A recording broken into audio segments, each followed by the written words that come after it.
चौधरी जी, आप यहीं हो ना? आप देख सकते हो ना मुझे? हाँ हाँ, मैं यहीं हूँ। तुम मुझे भले नहीं देख सकती, पर मैं तुम्हें अच्छी तरह देख सकता हूँ। कुंदन आया था ना, देखा था मैंने। क्या कह रहा था वो? हाँ, कुकी के बारे में पूछ रहा था। क्या? कुकी के बारे में? पर कुंदन को कुकी नाम के बारे में कहाँ से पता चला? हाँ, हो सकता है उसने अपनी दादी के घर पे ये नाम सुना हो। वहीं से तो आ रहे हैं ये दोनों माँ बेटे। मुझे कविता से बात करनी ही पड़ेगी। न जाने दोनों माँ बेटे क्या खिचड़ी पका रहे हैं। नानी से मिलने के बाद भी मुझे कुकी के बारे में कुछ पता नहीं चला। कुकी का नाम सुनते ही नानी तो बिल्कुल गुस्सा ही हो गई। पर आखिर नानी इतना चिढ़ क्यों गई? कहीं ऐसा तो नहीं कि उन्हें कुकी के बारे में पता हो और वो मुझे नहीं बताना चाहती हो? हाँ, पक्का ऐसा ही है।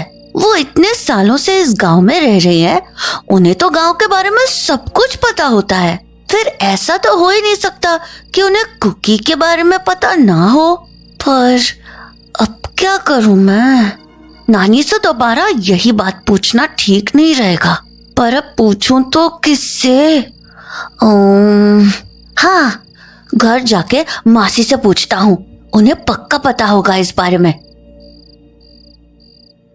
कुंदन है घर में? आप यहाँ क्या कर रही हैं? क्यों आई हैं यहाँ? जितना पूछ रही हूँ वही बताओ। कुंदन घर पर है क्या? आपको इससे क्या मतलब है? और आपको कैसे पता चला कि कुंदन गांव आया है? तू उसकी चिंता मत कर, मुझे तो बस इतना बता कि वो घर पर है या नहीं। नहीं है वो यहाँ। अब जाइए यहाँ से। अच्छा है। मैं वैसे भी उससे मिलने नहीं आई हूँ। क्या? कविता को बुला, मुझे उससे कुछ बात करनी है। मैंने कहा ना आप यहाँ से जाइए। मेरा वक्त बर्बाद मत कर अन्नू, और बुला कविता को। मैंने कहा ना। ए कुकी, कुकी कहाँ है? बाहर आ। ये क्या कर रही हैं आप? मुझे कुकी नाम से क्यों बुला रही हैं? ये तो मुझे तू बता कि मैं तुझे इस नाम से क्यों बुला रही हूँ। आपका दिमाग खराब हो गया क्या? चाहती क्या है आप? इतना कुछ तो कर चुकी हैं, आपको अभी चैन नहीं मिला है?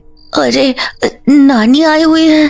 देख कविता, मुझे तुझसे फालतू की बातें नहीं करनी है। जितना पूछ रही हूँ वो बता, कुंदन को कुकी के बारे में कहाँ से पता चला? अरे आप ये क्या बोल रही हैं?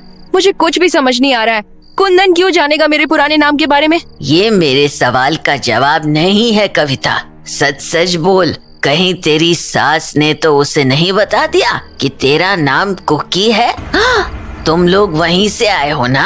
और उस गांव में और तो किसी को इस बारे में पता भी नहीं है, तो पक्का तेरी सास ने ही? नहीं, उन्होंने कुंदन को कुछ भी नहीं बताया है। तो फिर उसे इसके बारे में पता कैसे चला? अब हो सकता है उसने सुन लिया हो। सुन लिया होगा?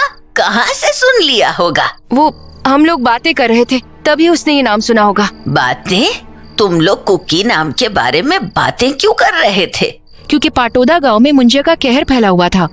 अरे मुंजिया का कहर फैला था तो क्या हुआ? मुझे उससे क्या लेना देना? मुंजिया से ही तो लेना देना है माँ, क्योंकि मुंजिया कोई और नहीं, मनु ही है। क्या? ये क्या बोल रही है तू? मुंजिया मनु है? अब तो आपको सब कुछ याद आ ही गया होगा। याद है ना आपने मनु के साथ क्या किया था? पर कैसे? हाँ? बस आपको आपके सवालों के जवाब मिल गए ना। अब हमें बख्श दीजिए और निकल जाइए यहाँ से। इसका मतलब मनु भैया ही मुंजिया थे, और जब वो मुझसे कुकी को ढूंढने की बात कर रहे थे तो उनका मतलब मेरी मम्मी से था।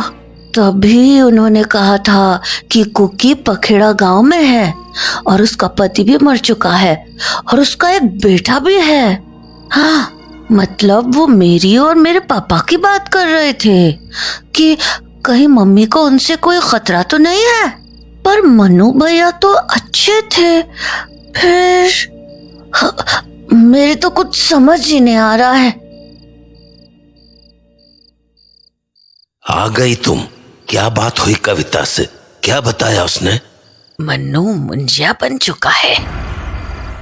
क्या कंचन, ये ठीक नहीं है, बिल्कुल भी ठीक नहीं है। तुम्हें उसके साथ ऐसा नहीं करना चाहिए था। तुम जानती थी ना कि वो एक ब्राह्मण है, और ब्राह्मण की मौत उसके मूंज संस्कार और सोन मूंज के बीच होने से उसकी आत्मा को कभी शांति नहीं मिलती। जानती थी ना तुम? हाँ। तो फिर आखिर तुमने ऐसा क्यों किया कंचन? उस बेचारे को क्यों जलाकर मार डाला? बस उसकी किताबों के लिए? हाँ, बोल तो ऐसे रहे हैं जैसे मैंने वो किताबें बस अपने लिए ही ली थी। एक तो मैं इन्हें इंद्रियां देने की कोशिश कर रही हूँ और ये उल्टा मुझे कोस रहे हैं। इनके लिए मैंने अपने दामाद को मार डाला ताकि इन्हें आंखें मिल सके। इनके दोस्त मास्टर जी को मार डाला ताकि इन्हें आवाज मिल सके। अपनी छोटी बेटी के प्यार राजवीर तक को मार डाला मैंने ताकि इनको शरीर मिल सके। और अब ये मुझसे ऐसी बात कर रहे हैं। क्या बड़बड़ा रही हो? मुझसे ही बोल रही हो ना? मैं सुन नहीं सकता इसलिए कुछ भी बोल रही हो। जवाब क्यों नहीं देती मुझे? तुम कहती हो तुम्हें उसकी किताबें चाहिए थी, पर किताबें तो उसने तुम्हें पहले ही दे दी थी। फिर उसे जान से मारने की क्या जरूरत थी? बोलो। क्योंकि मुझे बस उस किताब का ज्ञान नहीं चाहिए था। उस किताब के ज्ञान को अपने हिसाब से इस्तेमाल करके ऐसी सिद्धियां हासिल करनी थी जो एक आम इंसान के सोच से भी परे हो।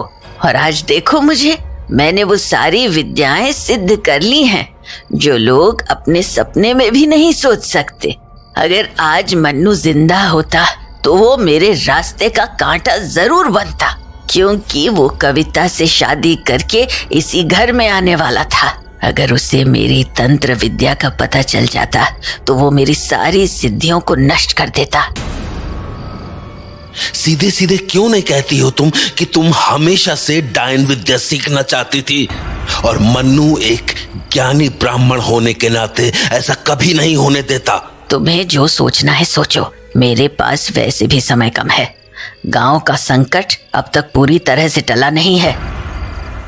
मैं हमेशा इनसे ऐसे बात नहीं कर सकती। मुझे इन्हें सुनने की शक्ति देनी ही पड़ेगी। तैयार हो जाओ, मैं तुम्हें सुनने की शक्ति देने वाली हूँ। तुम अपनी करतूतों से बाज क्यों नहीं आती हो? अब किस मासूम की जान के पीछे पड़ी हो तुम? इनसे बहस का कोई फायदा नहीं। मुझे आज से ही अपना काम शुरू करना होगा। कहाँ गई मेरी किताब? कंचन देवी, ये किताब अब तुम्हें कभी नहीं मिलेगी।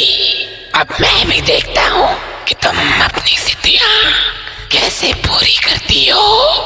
अब तुम्हें समझ आएगा कि एक ब्राह्मण का बदला कैसा होता